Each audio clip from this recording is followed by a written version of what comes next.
बात कर रहे हैं मुज़ाकरात की, फैसल वाडा के किरदार की, लेकिन पीजे मीर साहब कह रहे हैं कि ऐसा कुछ होता नज़र नहीं आ रहा। अब क्या ख्याल है, नहीं आ रहा नज़र, कुछ अभी और बन रहा है? उनसे बात हुई थी, मैं इनसे पूछना चाहता हूँ कि आपको फार्मूला है? आप अभी कुछ वक्फे में भी कह रहे थे, इशारा कर रहे थे, कुछ ब्रिगेडियर फैज़ हमीद, जनरल फैज़ हमीद के मुकदमे का जिक्र भी कर रहे थे, कुछ मुलाकातों का, शेख रशीद पता नहीं किन किन के।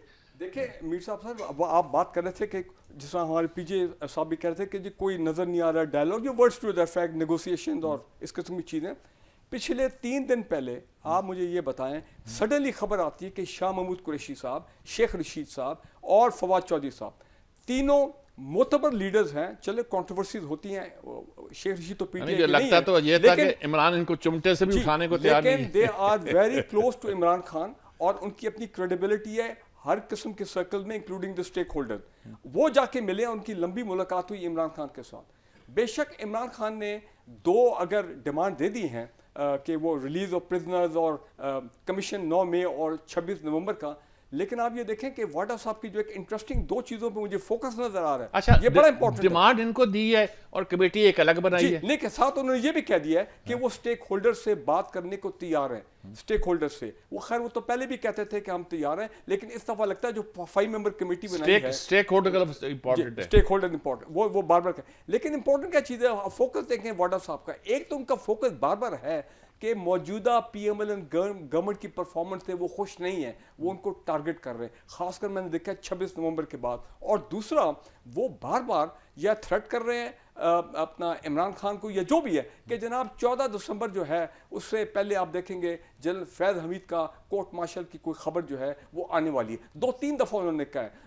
हालांकि मैं समझता हूँ अगर एक वेल इन्फॉर्म्ड आदमी ना हो वो कभी इस किस्म की स्टेटमेंट जो है वो नहीं देगा, कम से कम मैं तो नहीं कर सकता हूँ, बिकॉज ये बहुत सेंसिटिव और सीरियस मैटर है। तो मुझे लगता है एक तरफ इमरान खान की वो 2 डिमांड्स हैं और दूसरी तरफ 14 दिसंबर के जो उन्होंने अल्टीमेटम दिया हुआ है, और दूसरी ये वाडा साहब की। मैं अभी भी समझता हूँ वाडा, देखिए एक बड़ी इंटरेस्टिंग चीज़ आपने जो बात की, मैं हैरान हूँ कि इस मौजूदा सूरत हाल में कि पता नहीं वो नेशनल गवर्नमेंट की बात कर रहे हैं, वो कोई इंटरिम सेटअप की बात कर रहे हैं, वो अर्ली इलेक्शन की बात कर रहे हैं, जो भी फॉर्मूला है, या लेकिन इमरान की रहाई की बात कर रहे हैं, इमरान की रिहाई की। लेकिन मैं हैरान हूँ कि हमारे मोहतरम जनरल नईम लोधी साहब, जो कि बहुत एक्टिव है इस हद तक कि वो उन्होंने कह दिया कि मैं भी ब्रिज बना था for talks with dialogue with Imran Khan या पीटीआई।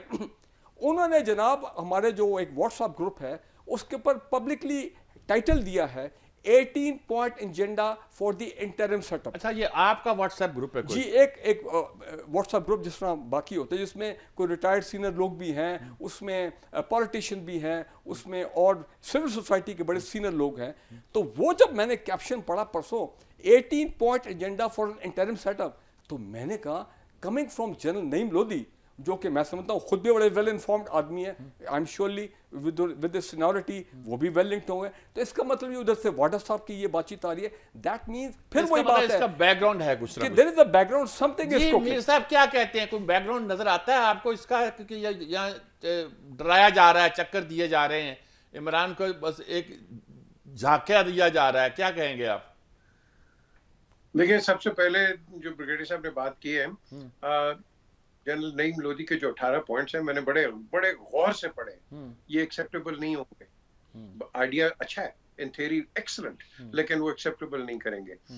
उसमें कई पॉइंट्स हैं जो कि बड़े आपके कंट्रोवर्शियल बन जाए, वो ठीक बात है। बट हैविंग सेड, इमरान जो है, इमरान बेसिकली मेरी नजर, देखो मेरा भाई है, वो जो मर्जी आप कह लो, मेरा बचपन का दोस्त है, हर चीज है, लेकिन उसकी पॉलिटिक्स का मुझे कोई इंटरेस्ट नहीं है।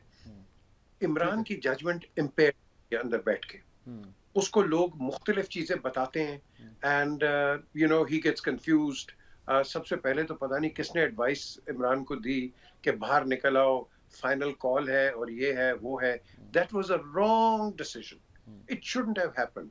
ऑन द कॉन्ट्ररी, इमरान को अगर कोई साउंड एडवाइस देता, इनकी लीडरशिप के अंदर यार आप इतने फ्रिक्शंस हो गए, यू नो फैक्शंस बन गए हुए, ये सारे जिस तरह सारों के होते हैं, नून के भी मैंने देख लिए हैं, पीपल्स पार्टी के वहां को बोलता नहीं था। यहाँ जो फैक्शंस हैं, ये एक तो नंबर 1, इनको मैं कहता हूँ, मैंने इमरान को भी कहा है कि ये कई इनमें पैराशूटिस्ट हैं, और ये जो पैराशूटिस्ट होते हैं ये अपनी ग्राउंड देखते हैं, बन गई नहीं तो भाग जाए। गुलाम सरवर खान को देखा नहीं, पीआईए की जड़ मार के बेड़ा गर्क करके जनाजा निकाल के मुस्लिम लीग नून में चला गया वो। द क्वेश्चन इज कि ऐसे होते हैं, ये इनकी शॉर्ट टर्म लाइफ होती है, ये परवाने होते हैं, इन्होंने आना है, वो परवाने ने फिर मर जाना होता है, ये इनका ये है। इमरान जब तक बाहर नहीं आता, जैसे भी आप कह लो कि through the court of laws, लेकिन there is no other way he will come out, absolutely not.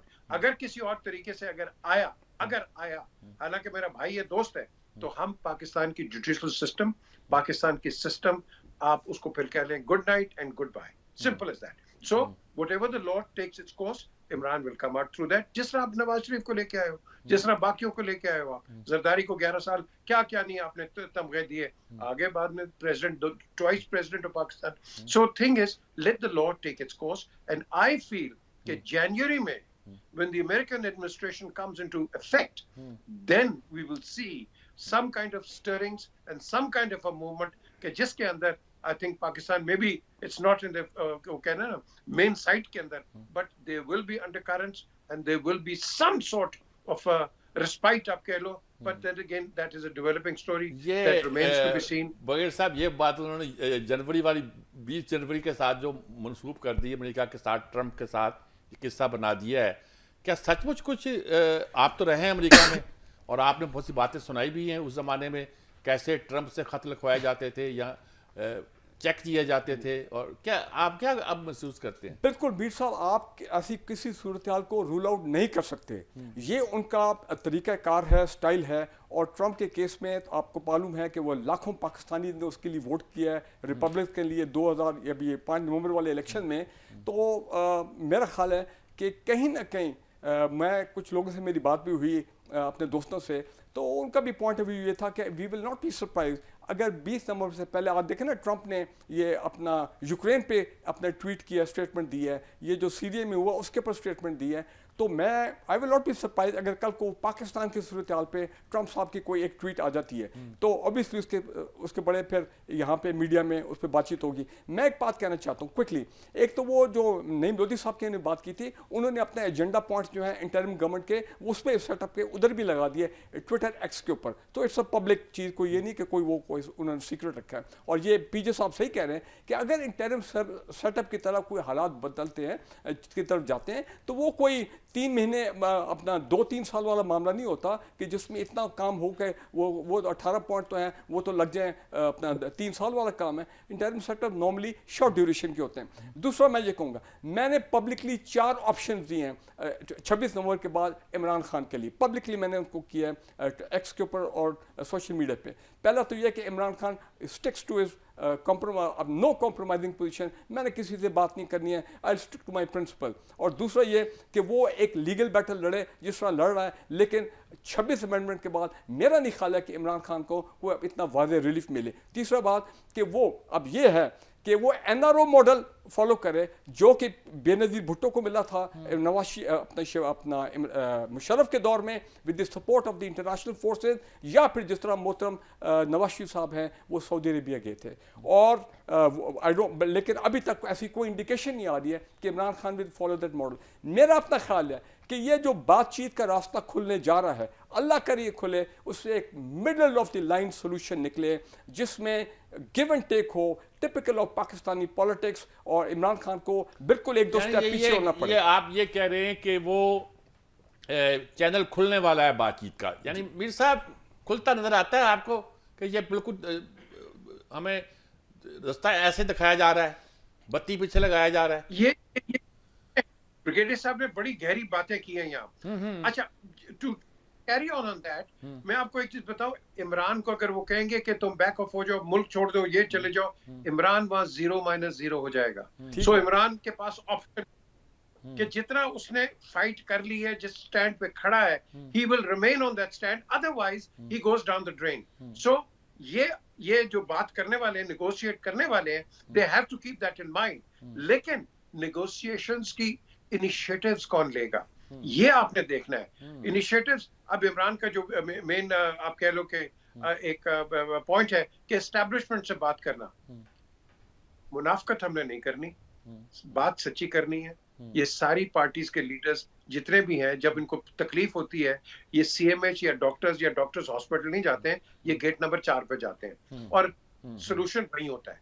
Army जो मर्जी कह ले, हम पीछे हैं, army will stay back, proviso you deliver. If you don't deliver, you really think कि मोदी की आर्मी आके डिलीवर करेगी इधर? यार खुदा के लिए कुछ तो सोचो आप। आर्मी को कोई शौक नहीं आने का, लेकिन आप मजबूर करते हो, आप भी जाते हो, कोर्स करते हो, अपने पॉइंट्स उनके आगे देते हो, ये ठीक है, ये गलत है, हम इसको बेहतर करेंगे, सब करते हैं। इमरान भी वही है, ये सब प्रोडक्ट्स वहीं के हैं, लेकिन प्रोडक्ट कहीं कहीं चल जाते हैं, कहीं नहीं चलते प्रोडक्ट। सो इस वक्त इमरान हैज टू टॉक, उसको थोड़ी सी लचक दिखानी पड़ेगी। ये for the sake of continuity. अगर आप एक चीज पर एजेंडा रहेंगे, अल्लाह इसको लंबी जिंदगी दे, कल इमरान को कुछ होता है, यू रियली थिंक ये जो बाकी बैठे हैं, they are in a position to take this party forward? No. जिस तरह मैंने पहले हमेशा मेंटेन किया है मीर साहब के Imran Khan is PTI, Nawaz Sharif is PMLN, and Asif Zardari right now is basically people's party. That's it. ANP को उनको ले लो। सो आप इनको डिसलॉज नहीं कर सकते हो। The talk has to continue through them. अगर मीडिएशन कोई सेंसिबल आ जाए, अल्लाह करे, I think that might come through Maulana Fazlur Rahman. Fazlur Rahman जो है ये ज़ाहिर नसरुल्लाह का रोल अदा कर सकते हैं। बिल्कुल, मैं मौलाना मैं आपकी बात मानता हूं, कामयाब कभी नहीं हुए। जितने सीनियर लीडरशिप है, मौलाना फजलुर रहमान साहब की एक मुल्क में एक अपनी पोजीशन है, एक क्रेडिबिलिटी है, और लोग उनकी तरफ देखते हैं। वो अलग बात है उनके अपने जिन लोगों की क्रेडिबिलिटी हुआ करती थी, इंक्लूडिंग मौलाना नसरुल्लाह खान, वो डिलीवर तो कभी नहीं किया उन्होंने। वो आपकी बात सही है, लेकिन आफ्टर ऑल ये है तो हमारे सीनियर सूड़ी में डाले रखते थे पाकिस्तान के। लेकिन मैं मीर साहब एक बात कहना चाहूँ, जो भी हो, मीडिएशन हो, पाकिस्तान के हक में हो, ये मौजूदा पोलराइजेशन कन्फ्रंटेशन की सूरत हाल ये ज़्यादा देर नहीं चल सकती। ये पाकिस्तान के इंटरेस्ट में नहीं है। दहशतगर्दी हर दूसरे दिन हमारे जवान जो है वो शहादतें दे रहे हैं, KP में हो, अपना बलूचिस्तान में हो, लिहाजा देर हैज़ टू बी वे। और कुर्र में भी अभी देखें क्या हुआ है।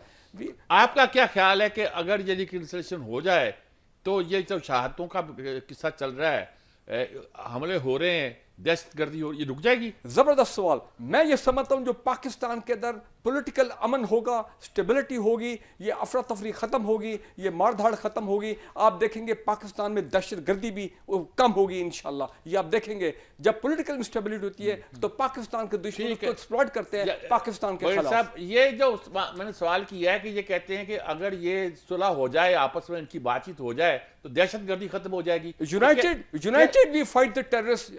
मीर साहब, ये दहशतगर्दी जो है इसके पीछे ये लोग हैं, क्या कहना चाहते हैं? नहीं, आप गलत ले। मैं कह रहा हूं जब मुल्क में नेशनल यूनिटी होगी तो फिर हम बेहतर इनका मुकाबला कर सकेंगे। अच्छा ठीक है, आप क्या कहते हैं मीर साहब इस पे? देखो जी, नेशनल यूनिटी की तो हम सारी बातें करते हैं, 47 से लगे हुए हैं। The question is national unity हमारे अंदर नहीं आएगी, इसीलिए कायदे आजम ने आपके पास छोड़ा था यूनिटी, फेथ एंड डिसिप्लिन।